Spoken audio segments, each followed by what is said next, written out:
মধ্যপ্রাচ্যে একটা যুদ্ধ চলছে, খুব বেশি সর্বাত্মক না হলেও বেশি ইন্টেন্সিভ যুদ্ধ বলাই যায়, এবং অনেকগুলো দেশের মধ্যে জড়িত হয়েছে, যদিও অ্যাক্টিভলি না। কিছু কিছু দেশ আক্রান্ত হয়েও এখনও যুদ্ধে জড়িয়ে পড়েনি, সৌদি আরব, বাহরাইন, কাতারের মতো দেশগুলো।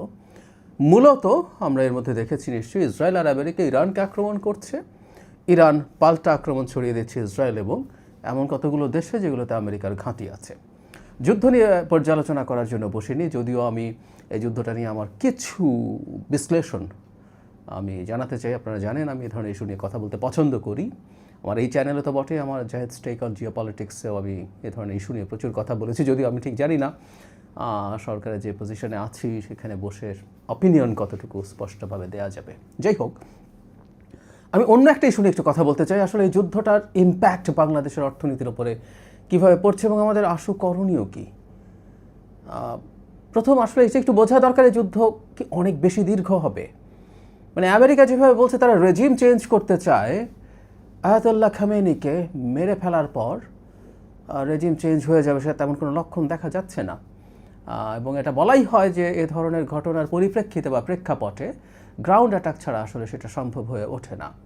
সুতরাং আমেরিকা কি তার এই যে ঘোষণাটা আছে, ট্রাম্প যে ঘোষণা করেছেন যে তারা রেজিম চেঞ্জ চান, সেটা নিশ্চিত করার জন্য তারা গ্রাউন্ড অ্যাটাক করবেন, এ ধরনের সম্ভাবনা উড়িয়ে তারা দেননি দেখলাম সাম্প্রতিক সময়ে। কিন্তু এত দীর্ঘস্থায়ী বা দীর্ঘমেয়াদী একটা যুদ্ধে তারা ঢুকবেন কি না।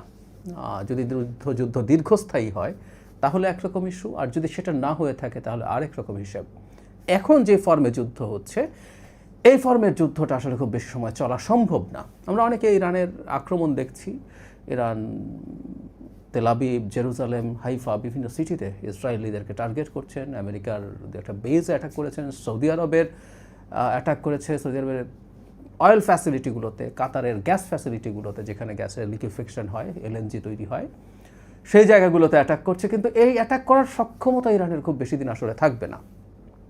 এর আগে ওই যে 12 দিনের যুদ্ধ হয়েছিল, যুদ্ধ না আসলে এগুলো এক ধরনের সংঘাত, কারণ কোনো দেশ যুদ্ধ ঘোষণা করেনি ইরান এবং ইসরায়েলের মধ্যে। তখনও বলা হতো এই কথা, তখন আমি নিজেও বলেছি যে এই যুদ্ধগুলো এক ধরনের সেলফ লিমিটিং, কারণ যে রেঞ্জের অস্ত্র দিয়ে, সেটা ড্রোন হোক, ব্যালিস্টিক মিসাইল হোক, দিয়ে এই যুদ্ধগুলো করতে হয়, সেগুলো স্টক পাইল খুব বেশি থাকে না। ইরানেরও এটা খুব বেশি নেই। তো ইরান এখন যতটা অ্যাটাক করতে পারছে, আস্তে আস্তে তার এই অ্যাটাকের সম্ভাবনা ধার কমতে থাকবে, এটাই নিয়ম।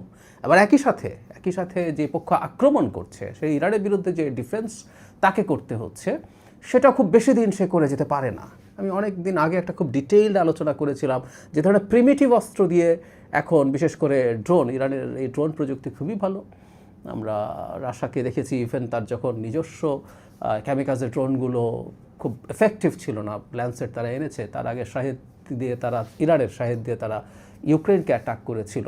সো ইরান নিজে এটা প্রচুর তৈরি করে, কিন্তু যেটা হয়, এটাকে যখন ঠেকাতে যাওয়া হয় তখন সবসময় তাই ইন্টারসেপ্ট করা হয় যে মিসাইলগুলো দিয়ে, সেগুলো সবসময় অনেক বেশি অ্যাকিউরেট হতে হয়, কারণ সে একেবারে পিন পয়েন্ট একটা টার্গেটে হিট করতে হয়।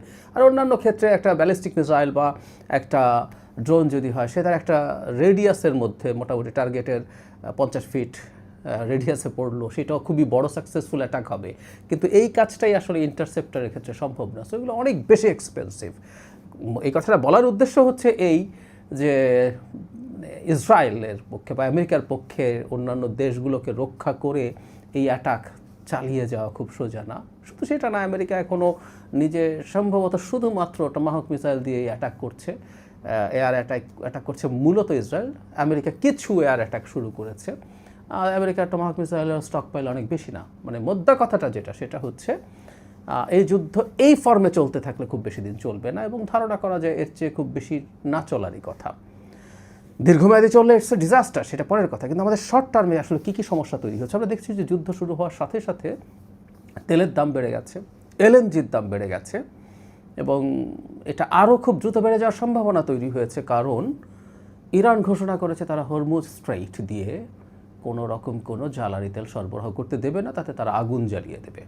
আমরা যারা জিও পলিটিক্সের বেসিকটা জানি, যে এগুলোকে চোক পয়েন্ট বলে, জিও পলিটিক্যাল বা স্ট্র্যাটেজিক চোক পয়েন্ট। বেশ কিছু দেশ থেকে এখানে এই ন্যারো স্ট্রেইটটা দিয়ে জাহাজ যায়, এবং ইরান চাইলে এটা বন্ধ করে দেওয়া আসলে কোনো ব্যাপারই না। এটা অ্যারাউন্ড 30 কিলোমিটার মতো ওয়াইডার, কিন্তু জাহাজ মুভ করতে পারে এই জায়গাটা 10-11 কিলোমিটারের বেশি না। সো এখানে ইরান খুব ইজিলি যে কোনো রকম কোনো ঘটনা ঘটিয়ে দিতে পারে। ফলে আমরা ধারণা করতেই পারি জ্বালানি তেল এবং তরলীকৃত যে গ্যাস সেটার দাম বাড়বে, এবং ঘটনাচক্রে আমরা কাতার থেকে গ্যাস অনেক বেশি কিনি, সেটার ফ্যাসিলিটি অ্যাটাক্ট হয়েছে, সেটার জাহাজ আসা নিয়ে সমস্যা হবে, নানান কিছু।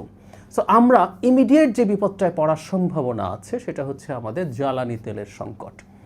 আমাদের স্ট্র্যাটেজিক রিজার্ভ খুব বেশি না, বিশেষ করে ডিজেলের। পেট্রোল অকটেন ডিজেলের তুলনামূলকভাবে দ্বিগুণ আছে, কিন্তু ডিজেলই আসলে আমাদের অর্থনীতির লাইফলাইন। আমরা জানি যে ট্রাক বা বড় যানবাহনগুলো সেটা দিয়েই চলে। সো এই একটা ঝুঁকির জায়গা তৈরি হয়েছে, সেটা আমরা নিশ্চিত আমাদের সরকার অল্টারনেটিভ ব্যবস্থা করবেন, কিন্তু দাম তো বেড়ে যাচ্ছে। সো দাম যখন বাড়তে থাকবে, সরকারের দাম বাড়ানোর চাপ থাকবে, আর দাম না বাড়ালে ভর্তুকি দিতে হবে, এই পরিস্থিতি আছে। আরও বড় সংকট তৈরি করবে সম্ভাবনা আছে এলএনজির ক্ষেত্রে। আমরা এত বেশি ডিপেন্ডেন্ট হয়ে গেছি এলএনজির ওপর, এটা শেখ হাসিনার সময় আমাদের গ্যাস এক্সপ্লোরেশন না করার কারণে, এটার ভিত্তি করে একটা ধান্দাবাজি, আমি এগুলোকে ব্যবসা বলি না, ধান্দাবাজি তৈরি হয়েছিল শেখ হাসিনার ক্রোনিদের, সেটার মাসুল আমরা এখন এসে পড়বে খুব স্বাভাবিকভাবেই। সো এলএনজির দাম যদি অনেক বেড়ে যায়, আমাদের বিদ্যুৎ উৎপাদন করা, মানে বিদ্যুৎ আইদার আমরা যদি তেল দিয়ে করতে যাই, অথবা আমাদের অনেকগুলো প্রাইভেট বিদ্যুৎ কেন্দ্র আছে, আইপিপি যেগুলো আছে সেগুলো গ্যাস দিয়ে চলে, সেই গ্যাস দিয়ে চললে এলএনজির দাম যদি বেড়ে যায় তাহলে বিদ্যুৎ উৎপাদনও খুবই কস্টলি হয়ে যাবে। সেই একই পুরনো ডিলেমা যে আমি প্রথম কথা হচ্ছে আমি যথেষ্ট পরিমাণে এলএনজি পাবো কি না, আমি যদি পাইও সেটা যে দামে কিনতে হবে, তাতে বিদ্যুৎ তৈরি করে কি পোষানো যাবে। আমরা কিছুদিন আগেই খেয়াল করেছি আমাদের বিদ্যুৎ মন্ত্রী এটা জানিয়েছেন বিরাট অঙ্কের বকেয়া বাকি আছে, এবং প্রায় দেউলিয়া একটা অবস্থার মধ্য দিয়ে আমাদের সরকার যাত্রা শুরু করেছে। শুধু তাই না, ডক্টর ইউনূসের সরকারও একটা লম্বা সময়ে পেমেন্ট বন্ধ করে রেখে দিয়েছিল। সো এই প্রেক্ষাপটে আমাদের সামনে গ্রীষ্মকাল এসে হাজির হচ্ছে। আমাদের গ্রীষ্মকাল যখন এসে হাজির হবে, অনেকগুলো মানে বিদ্যুতের চাহিদা তো হাউস হোল্ডে বাড়েও, এর সাথে সেচের ব্যাপার আছে, সব কিছু মিলে সিরিয়াস একটা চাপ তৈরি হবে, সম্ভাবনা আছে। খুবই দুর্ভাগ্যজনকভাবে এই সরকারের সময়ে, সরকার মাত্র তার যাত্রা শুরু করেছে, তার হানিমুন পিরিয়ডে এই ধরনের একটা সংকট এসে হাজির হয়েছে। আমি আশা করি আমাদের নাগরিকরা এই ব্যাপারটা একটু মাথায় রাখবেন এবং সরকারের প্রতি সহানুভূতিশীল থাকবেন যে সরকারের দোষ না এটা, কিছু মিসম্যানেজমেন্ট, কিছু সংকট আমাদের সামনে হয়তো বা আসবে, আমি বলছি না চলেই আসবে, সেই সম্ভাবনা আছে। আমরা যেন একটু সতর্ক থাকি, আমরা যেন একটু মিতব্যয়ী হই। আমাদের অনেকের হয়তো বিদ্যুতের বিল হিসাব করতে হয় না, আমাদের যথেষ্ট আর্থিক সামর্থ্য আছে, তারপর আমরা যেন খানিকটা হলেও চেষ্টা করি, আমরা যেহেতু বাতি কম জ্বালিয়ে যদি সম্ভব হয় সেটা চেষ্টা করি। আমাদের এসির টেম্পারেচার যদি বাড়িয়ে রাখা সম্ভব হয় 24-25-এর দিকে, সেই চেষ্টা যেন নিজের জায়গা থেকে করি। আমাদের ভ্রমণের যদি খুব জরুরি কোনো প্রয়োজন না থাকে, কিছু ভ্রমণ যদি আমরা একটু কমানোর চেষ্টা করি, সেটা আমাদের এই জ্বালানির ওপরে চাপ কমাতে পারে।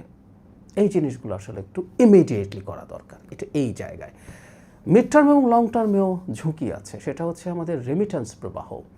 আমরা জানি মধ্যপ্রাচ্যে যদি ধরনের অস্থিতিশীলতা তৈরি হয় এবং সেটা যদি একটু লম্বা সময়ের জন্য থাকে, তাহলে দুটো ঘটনা ঘটবে। একটা হচ্ছে ওখানকার অর্থনীতি যখন চাপে পড়ে যাবে, আমাদের নতুন করে কর্মী যাওয়া বন্ধ তো হবেই, আমাদের ওখানে থেকে যাওয়া কর্মীরা অনেককেই ফেরত আসতে হবে।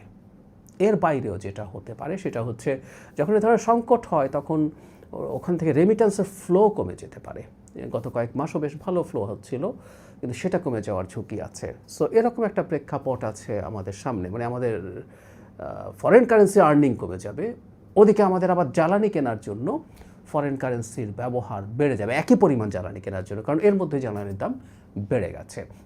আর শুধু সেটা না, আরেকদিন এটা নিয়ে কথা বলবো, সেটা হলো আমাদের ইকোনমিক অ্যাক্টিভিটি যখন বাড়তে থাকবে। বেশ দীর্ঘ একটা সময় আমাদের অর্থনীতি খুব স্থবির হয়েছিল, শুধু আমি ইন্টারিমের কথা বলছি না, শেখ হাসিনার শেষ সময়ের কথা বলছি, লুটপাটের কারণে। সো আমাদের ইকোনমিক অ্যাক্টিভিটি, একটা গণতান্ত্রিক সরকার এবং যে সরকারটা জনগণের জন্য কাজ করতে চায় বলে জনগণ বিশ্বাস করে, সেখানে ইনভেস্টমেন্ট বাড়বে এবং সেটাও জ্বালানির উপরে চাপ এমনিতেই তৈরি করার কথা ছিল। আর এখন এই সংকটে সেই পরিস্থিতি আরও খারাপের দিকে যেতে পারে। শুধু তাই না, মধ্যপ্রাচ্যের অস্থিরতা যদি বাড়তে থাকে, জ্বালানির দাম যদি অনেক বেড়ে যায়, সেটা ইউরোপ আমেরিকাতেও ইম্প্যাক্ট ফেলতে পারে। সেটা যদি পরে আমাদের যে এক্সপোর্ট আছে, সেই এক্সপোর্ট ক্ষতিগ্রস্ত হতে পারে। সো মধ্য এবং দীর্ঘমেয়াদে অনেক কিছু ঘটতে পারে। তবে আমরা আশা করতে চাই, অন্তত আমাদের ক্যালকুলেশন সেভাবেই বলে যে খুব লম্বা একটা যুদ্ধ অ্যাফোর্ড আমেরিকা ইসরায়েলও করতে পারে না, ইরানও পারে না। এটা শেষ হোক, দ্রুতই শেষ হোক, এটা সবার জন্যই ভালো হবে। কিন্তু আমরা অন্তত যে কয়েকটা কথা বললাম, ইমিডিয়েট দু একটা স্টেপ আমরা একটু কৃচ্ছ সাধন করি, আমরা একটু কম ব্যয় করার চেষ্টা করি, আমরা একটু গ্যাসের ব্যবহার কমানোর চেষ্টা করি, বাসায় রান্নার ক্ষেত্রে হোক অন্যান্য ক্ষেত্রে হোক একটু কম চেষ্টা করি, আমরা একটু কম বেরোই, আমরা একটু কম বিদ্যুৎ খরচ করি। এটা যদি আমরা সামষ্টিকভাবে করতে পারি তাহলে এটা আমরা আমাদেরকেই আসলে সাহায্য করব, আমরা সরকারকেই সাহায্য করব। এই সরকার জনগণের ম্যান্ডেট প্রাপ্ত একটা সরকার, খুবই বড় ম্যান্ডেট প্রাপ্ত একটা সরকার। এই সরকার জনগণের জন্য কাজ করতে চায় এবং এই সরকার জনগণের ম্যান্ডেট নিয়েই আবারও ক্ষমতায় যেতে চায়। ইয়াস, প্রত্যেকটা সরকারই চাইবে